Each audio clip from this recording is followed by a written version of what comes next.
Hi friends, this is Miss Amalia from the Trenton Library. Thank you for joining me on our Try It Thursday.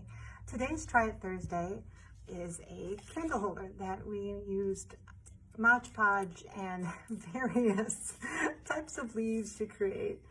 I'm going to get into this a little bit later about how it was my first attempt in learning. But before I begin, I want to show you what you need for this project. This is a candle holder that I got from the dollar store. You want to make sure it's free of any dirt or oil, like from your fingertips.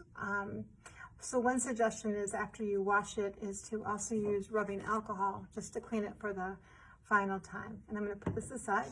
The other thing that we need is a sponge brush and Mod Podge. And this one is actually kind of like a sparkly Mod Podge, but I imagine you can use any kind of Mod Podge that you would like. And also I have tissue paper. So I'm going to use this for my leaves and other things, because what I found out yesterday after I bought these leaves from the dollar store was that they don't attach very well. You can use leaves from floral, artificial flowers, but I think it was the glitter on these that really kept it from sticking properly. As you can see, this one's kind of sticking out. I could use rubber cement maybe, or a hot glue, but I wasn't too thrilled by how it turned out. So I decided to stick with the tissue paper, and you can get any kind of tissue paper you like. Any color you like. I just kind of wanted to use fall colors just because of the season. So I'm going to put these away as well. However, and before I continue forward, I wanted to also mention that you can easily take the leaves off of artificial flowers, and you can use whatever kind you want, of course, but it's just really at the bottom, just kind of like rip up, and it's easy peasy. But again, that was my first attempt at learning, and hopefully you will learn from what I've done. So let's put that away too. So to begin with, you want to take your extra clean candle holder.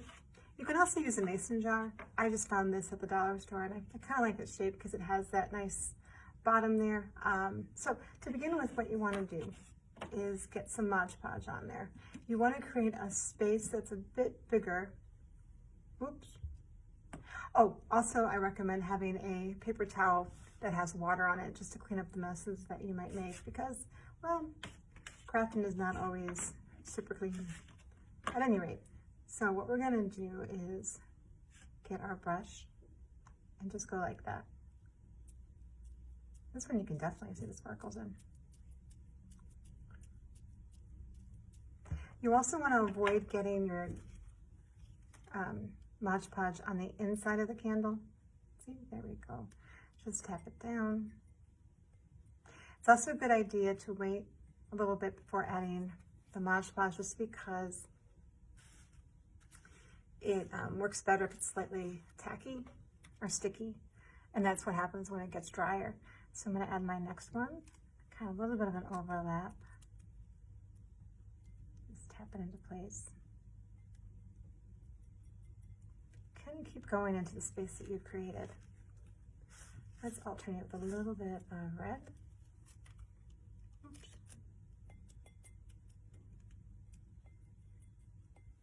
Okay, I know, just watching paint dry, kind of. Oh, see, I kind of got it over the top there. I also recommend using those battery-powered tea lights just because it's easier. And not having to worry about candles. Always a good thing. Oop. And so we'll just add another color there.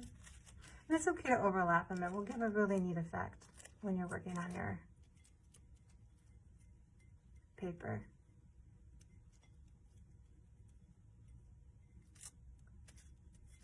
Like so. And as you're going around on this, I can't decide which color I want to add, so I'm going to just put in some yellow there. As you're going around and around on this, just make sure that you have it. Oh, see that one? One of the problems I did, there's no glue under there. So I need to put a little bit of glue. And you want to use a thin layer just to make sure it's all covered. As you can see, I keep going around and around with the tissue paper and the Mod Podge just to make sure I have the areas I want covered. Oh, as you can see, that one probably needs a little bit of glue. You don't want to use too much glue because unfortunately it'll make a tissue paper too wet and then difficult to use.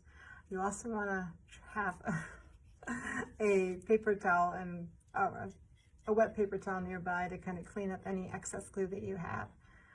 So this looks about done. And it's a good idea to wait 15 minutes between coats just to make sure everything is dry satisfactorily.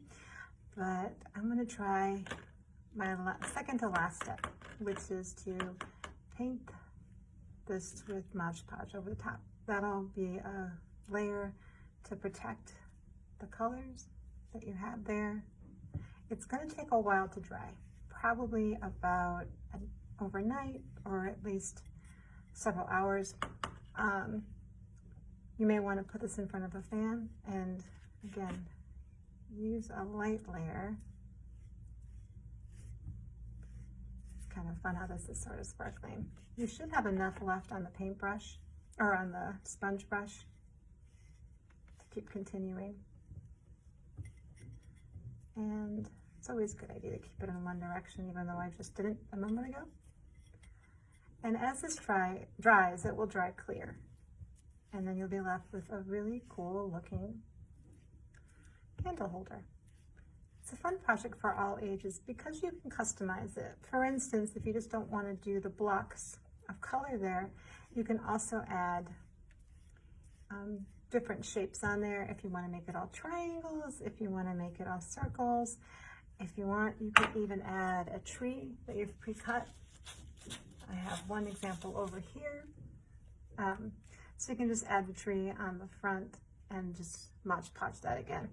So it is almost done because it is almost covered.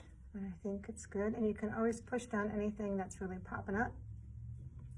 So I think we're about done. So after this completely dries, and it actually should be like dry to the touch, but you want to make sure it's extra dry. You can also coat it with a sealer. And I guess it also depends on whether, oh, there you go, on whether you want to use a real candle or a battery-powered tea light. As I said earlier, I kind of prefer the battery-powered tea lights for this kind of a project.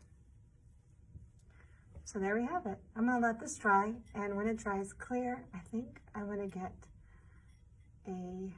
another one made with different colors, and or maybe a leaf pattern or something else that's kind of fun. So thank you again for joining me on our Try It Thursday. All of these can be purchased at the dollar store, which kind of makes it a fun project. And thanks again for stopping by. Hope you have a great day. Bye-bye.